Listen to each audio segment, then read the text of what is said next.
But let us know when you get ready to get started. I've had so many divine interventions in my life. I was the maintenance supervisor at Thornton's Donuts. We made donuts for Wonder Bread, Hurtt, all of the bread companies. We made their donuts. One morning I had to go in and deliver donuts to Continental Bakery, which was Wonder Bread. I had loaded up the truck, went to Continental, unloaded all of the donuts, and was on my way back. And on my way back, there was a 18-wheel truck on this side, and I'm on this side. And I was in the lane that's closest to the curb. And I don't know what happened, and it seemed like that 18-wheeler was coming over on me, and I had to swerve, and the dual wheels of my truck caught the curb, snatched the steering wheel out of my hand, and I ran directly into a telegram pole. And I sat down on the step of the truck. Now, if you've ever seen a bread truck, you know it's all metal. And the step you step up on is all metal. Kind of like UPS trucks today. And to me, I was fine. I'm sitting there waiting on the police to come. When they got there, all I know is I saw the officer come to where I was because I didn't see the car. They had parked the car on the other side of the street. And I guess they were looking for me, and when he saw me, he just snatched me and dragged me across the street to the officer's car. And I happened to look, and the power line was just dancing around that vehicle. All it had to do was hit it one time, and I would have been electrocuted. Divine intervention. I thought about that when I was thinking about Divine Recording Company, how God had brought me through so much. And the only name I could come up with is Divine Recording Company. God spoke to my heart one day. He said, "Lord, I want you to set your house in order, because I'm coming back after a while. I would just like to urge everybody that listened to the sound of my voice, I would like to tell you these words. Listen." I was playing in the Royal Pendletons. We would always come to Memphis. This was like our home away from home. But we would always go record shopping here. And we would go to Shangri-La. We would, go to every thrift store in town, every junk store in town, whatever, and just look for records. And, I'd always buy Memphis labels. I was always interested in there because there was so much cool and interesting music that came out of here, and all these little labels of all kinds of stuff. And it was just fascinating to me. There was a certain spirit to Memphis music that's totally different than anything else, and kind of wilder and weirder and just different, more unique, And so you could just discover so much just by going through the bins. Sometime in probably like the late 90s is when and I don't remember exactly which record it was, but I started to, along with some of these other Memphis labels that I would buy, I would buy I found some stuff on Divine Spirituals. And I remember thinking the label looked so amazing because it was hand done, and it just had this great look about it, It was that late 60s going into the early 70s sound, but it was garagey. It was more basic. It didn't have like the big production that a lot of records, and that's how a lot of gospel music was. I later realized that was a really golden era for gospel music. Because there was something futuristic about a lot of the stuff. It wasn't like mired in the past, but there was something very earthy as well. And so I just got fascinated with it, and I was just always, anytime I found any records on the label, I bought them. At some point, I thought, I was still like obsessed with these Divine Spirituals records, and I'd gotten more of them, and I'm looking at it, and it's like, well, okay, Juan D. Shipp. That name's not that common. I wonder if this guy's still around.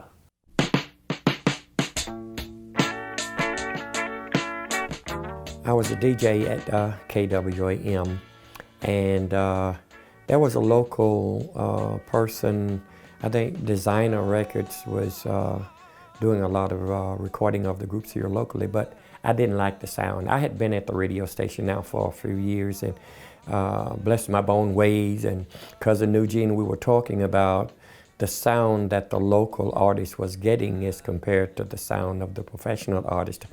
And we got to thinking somebody need to do something. And I guess the lot fell on me because Wade say, well, one, you talked about the sound could be better. Why don't you find a studio and make it better? I looked and saw a sign that say Tempo Studios right at the corner of Hernando and Union. It was kind of at the triangle. But every time I would go and knock on the door, nobody would ever come to the door.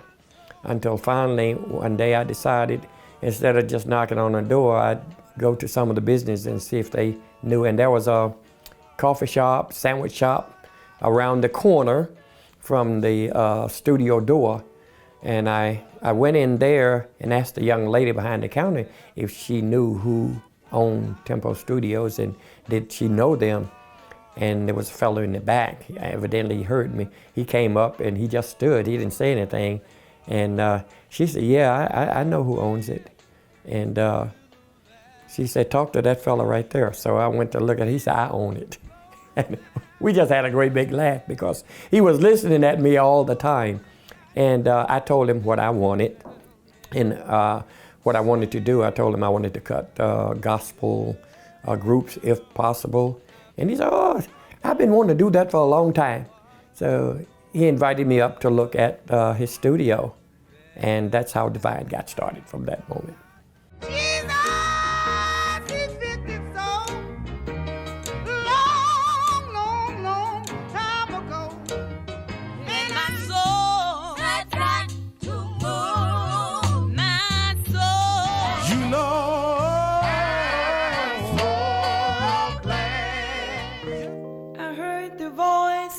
Jesus sing.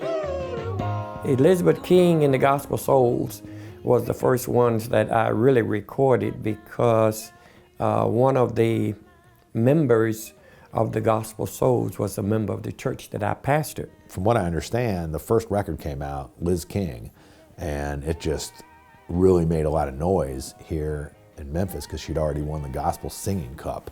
Now, Liz and the Gospel Souls, man, they was a group to reckon with. They was heavy. Well, Liz stood. She stood out. I was weary, Lord, when you said, I found in him a sweet resting place. I started singing when I was 3 with my family. My dad played the music. My mom was the singer. And I had 5 brothers. And the Gospel Soul, they was a good group. They just needed a lead singer. I think we sung about 5 months before we did that recording on us. And the song was a Hurtt divorce.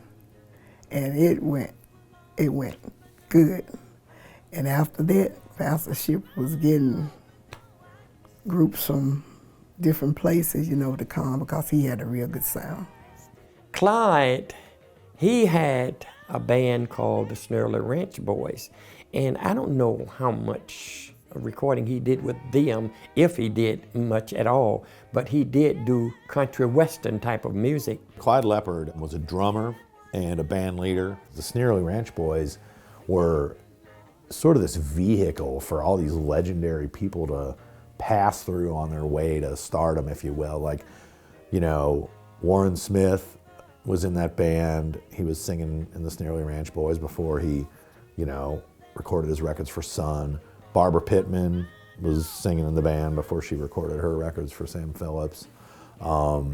Stan Kessler, he played steel guitar in the Snarley Ranch Boys. Paul Burleson played lead guitar. So you had all these I probably just named like a small handful of some of the well-known names in Memphis music and rockabilly and rock and roll music that went through, the Snarley Ranch Boys. It seems like the band just existed for years, and people would just come in and out, you know. Split Personality was really the only Sneerly Ranch Boys record, was the only Sneerly Ranch Boys record that Sam Phillips ever released. And so it just kind of became a footnote, even though Clyde played on sessions at Sun. Like a lot of these guys, they were around Sun Records. You know, everybody went and started their own studio. And Clyde was one of those guys. He was one fantastic guy. But he was showing me his board, and since I had knowledge of using a control board, he taught me how to control the board and the various microphones, so that pretty soon I got to the point where I was the engineer, the producer, and the manager. You know, he's the kind of person that will inspire you and implore you to do something, you know, by his belief in you. He pushes, you know, like when you want your children to do good, you encourage them by putting that force, and that make you want to strive harder. And that's what I want to do. I remember we were recording Liz King, and I believe it was I Heard the Voice. And she was, when she first started singing it, she was singing it just normal singing, and I didn't like that. I wanted it to be smooth. I wanted to be grasping. I wanted the next person that heard that to feel the Spirit, to associate it with the Spirit of God. That's what I be trying to do with all of our groups. But on this one, and I told her, well, it might sound good to you, Liz, but I want it better. So I want you to sing it like you are making love to God. He's the only one you got, and he's the only one you got. And I want you to sing it like that. Sing it with feeling, sing it with gusto. She went back down into the booth, and she prayed. And then she recorded it. And it was fantastic. And he knows that musicians are temperamental and moody and everything else. He says it, oh yes, they're so moody, they're so temperamental, you know. He sees all these personality quirks that so many artists have, and he just takes that into account and doesn't take it personally, and just, you know, it's a very fine line to be able to produce somebody like that in a kind way. Oh, man, he's kind of, you know, like, he wanted right. He just wanted right. And sometimes, I have to admit, you could make an artist cry in the studio because you're trying to get what you know that they have within them. Lord, I've been traveling this unfriendly land. That's all right. Part of it, I think, too, was that the folks that he had playing, like he had a guy named Wendell Wawa Moore, who's a guitar player that played a lot of the Divine Spirituals records have a really unique wah-wah sounding guitar. And that's what some of them, that's what makes them sound a little more up to date than, and what's cool, it gives it kind of a modern sound, like a 70s, early 70s sound. He was a little young boy when he first started, but he just, at the time, gospel singing like we were doing was so popular, and especially young people, they loved it. What I really wanted to do, I wanted to do something different from most recording companies. They would normally use just the guitar, the bass, and drums. And I wanted to go a little bit further. And when I heard Wendell with the Joy of Memphis with the wah-wah, nobody was putting the wah-wah on gospel music at that time.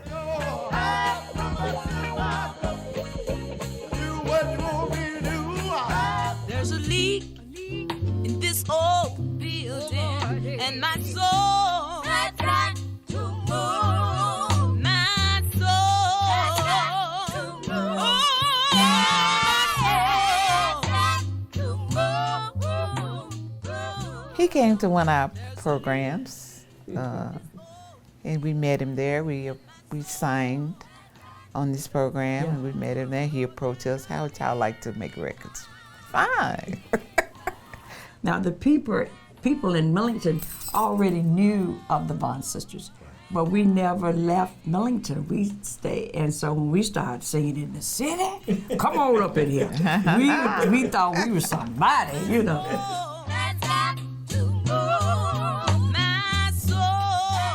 Pat was the backbone of the group, the sergeant at arms, kept us going. And her voice, as Pastor Shipp has said, was so strong and different even from us. Mm-hmm. You could tell when Pat was harmonizing with us. You could even hear her voice. It was so distinct. And it was a voice that we could never replace. Right. Amen, never. And when she sang, she was in her own domain. Mm-hmm. You could tell it was just really her and God. Mm-hmm.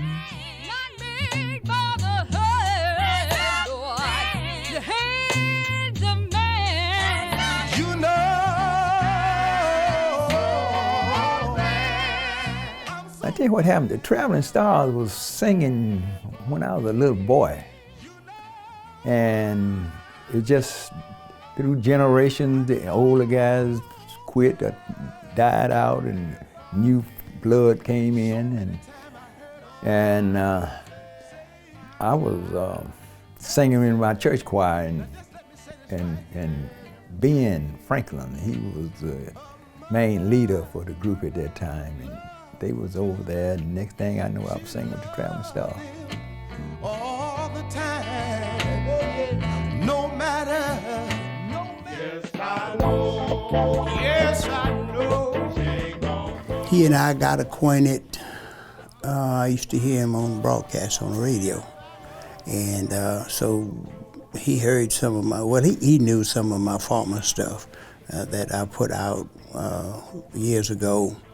And he talked to me about working with him, and he was doing some divine stuff. And so I went and we sat down and talked, and so he said, how you would like to record with Divine Records?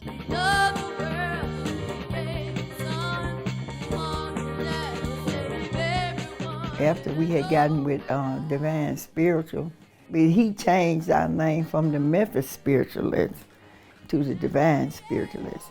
And he had an organization where we kind of like travel. You don't realize you're gonna die, set me free. What he done for me, but you don't really know now. What he done for me. What he done for me. My Jesus died. My Jesus died. Tell me something. We traveled and we were on programs together, and it was like a family, you know. If we weren't having anything going on at the time, we would go and support one of the other Divine groups in that program, and eventually we would be called up to sing too. So those are memories that I would always treasure, always. We would travel a lot. Quite a bit. Yeah. Hayton, Missouri. Kansas City. Come on over Yeah. here. Yeah. And every time we had to go somewhere, we would go and have our little dresses made. So we would be dressed alike, and we had to do it first class, you know. We drove from Memphis to Kansas City at 55 miles an hour all the way. That was the longest trip I've ever had in my life. Other than my family trip, that was one that was absolutely crazy. But that trip, we made it all the way up to Kansas doing 55 miles an hour and had a good time when we got there. But coming back that night, we did not go below 80, I think, because we weren't going to drive 55 miles an hour to come all the way back here. But that was one of the trips that I can vividly remember all those years. Yeah. We've had some old cars we thought wasn't gonna make it one time, but it made it. Wasn't nothing wrong with the old car, it was just old. It was just a good thing, good idea. And when you are working with people that you can cooperate and work together, you can kind of make it. I played with most of all the groups in the city because Bless My Bone Wade was on WIA. And even now when groups would come to town, you remember, I don't know, you remember the Starlight Review, Goodwill Review, stuff like that. When groups came to town, quartets came to town, if they didn't have their musicians with them, you know, they would, Bless My Bone Wade, we called DJ, would give them my number. You know, they would call me, so I would go and play, you know. I tell them all the time, it's two things, it's two songs, two musics or whatever, that I've been knowing all my life, and it's still going on. You know, that's blues and gospel. I said, it's two songs I heard of, that when I first realized what singing was, Mason Grace. They are still singing Mason and Grace, How Sweet It Sound, and they still playing the blues. We would go from programs to program, and Pastor Shipp would usually be the MC. Yeah, he would be the MC of the program. He was carrying us on everywhere. And the worst place, you want to know about the worst place? The Pentaphone in Nashville, Tennessee. That was the first time that I had ever gone into a facility like that. And I told Pastor Shipp, I said, if you book me to Nashville, to the Pentaphone, I'm not going. He said, yeah, you going, you're on the contract. Go where I send you. When we got there, they welcomed us, the warden did, and he talked to us, and he said, well, now we have security here, so you'll be going through a lot of doors, but don't let that disturb you. He shouldn't have said that. That was the office place. That's the worst out of all my singing, the whole my life singing. The worst place was the Pentaphone. There was just too many locks on the doors behind me. Oh, it's a shame how this world has changed. At the time that we were going, segregation was still prevalent. And although there were certain things we could do, there were certain things we couldn't. And I remember one time we were traveling in Illinois. When you go out of Missouri right into Illinois, I'm trying to think of the town. Cairo. That was one of the worst places, most perhaps, man, to try to get something to eat.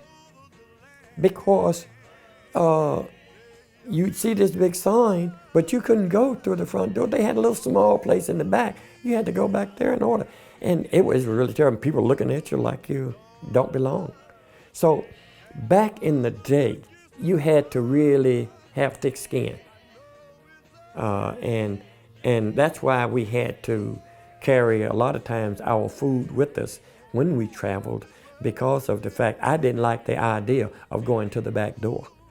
Needed the Lord. If you ever need There was a time when churches all over the city of Memphis and Mississippi and Arkansas would ask for gospel groups to come and sing. And they sang not for a certain fee, but for a percentage. But not now. Guess what happened? Groups started charging a fee, like they were completely professional, like they had to travel a long ways to get to that church. And they would tell the people there, if you want me to come and sing, you got to give me X amount of dollars. It got from the point of singing for the Lord, for singing for money. And they started charging each other to sing on each other's program. And I said, that's too much for me. And I just eventually faded out of Divine because I didn't want to be a part of that. Too many different things was going on that really wasn't spiritual. And that's why I stopped. It just wasn't there. But God always intervened. I first met Pastor Shipp, when we first sat down at CK's coffee shop, I asked him where the tapes were. He told me that Clyde had moved the studio, and then he moved to Olive Branch and built a studio basically in his backyard in an outbuilding in a shed. We went down to I called Alma and told her that we were coming down to get the tapes, because she had told me that whenever I got ready, just come and get them. I remember he called me and he was really upset because he was like, I went out there, it doesn't seem like anybody was around, I don't know what's going on, but the next day he called me back and he was like, I went back out there. And he was like, and they were home. And it was Clyde Leoppard's niece. That's who was living in the house. And she wanted, she remembered him and everything else, and she was like, we're getting our house foreclosed on in we gotta be out of here in 2 weeks. And the place was a total disaster. I mean, what had happened is the roof had started to cave in. And so it was just everything was in there, but it was everything was falling to pieces basically. All the equipment, all the recording equipment, microphones, and everything was gone. All the Divine Spirituals tapes were miraculously in amazingly good condition. I don't know how it happened. When I first met Pastor Shipp, he asked me what was it that I wanted to do, what was my interest in this stuff, and I said at the very least I want to write this, tell your story and your journey with this record label and tell the story of what you did. At the very most, I'd like to get it out there in the world again.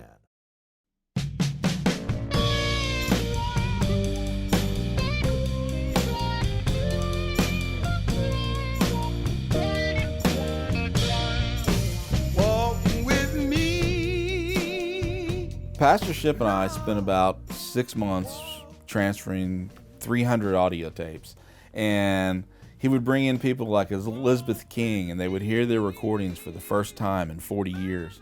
Or he would bring Jack Ward in, and he'd hear his recordings, or the Vaughn sisters, the Divine Spiritualettes. It's just amazing to me, Bruce is so energized with the stuff that I think everything's kind of happening at the right time. I think that's got a lot to do with it, So I started thinking, well, can these people still sing? Most of them are close to 80. And so I guess the first experiment we tried was Elizabeth King. And so I backed her with my studio band, and we just did a few songs from the Divine Spiritual catalog, some stuff she had recorded over the years. And literally, she stepped up to that mic, and it blew me away how good she was, how strong her voice still is, and it was amazing. And I had prayed that I could just sit my mind to focus on singing now like I did back in the 70s. That I knew if I could get this time back in my life, I know it'll be great again. I just know that. And with Pastor Shipp pushing me, I'm gonna do it.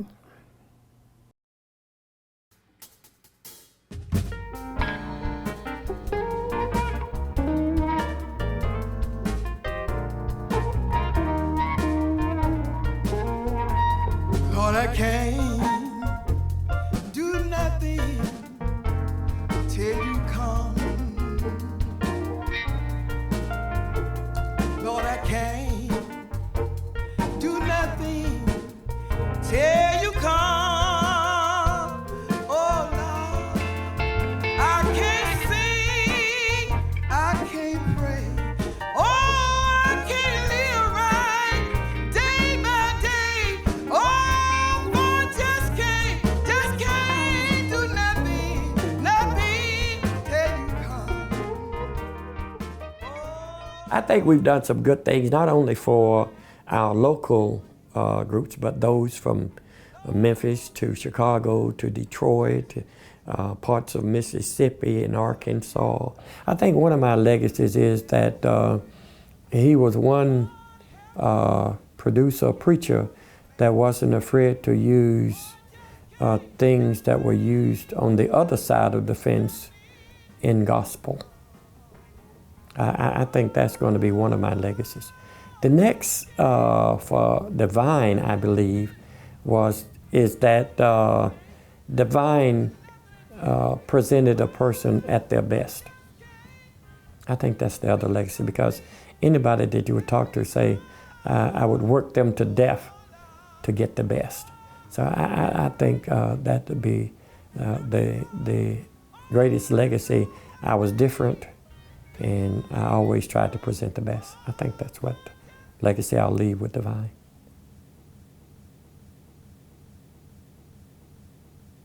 I heard the voice of Jesus saying, come on to me in red, lie down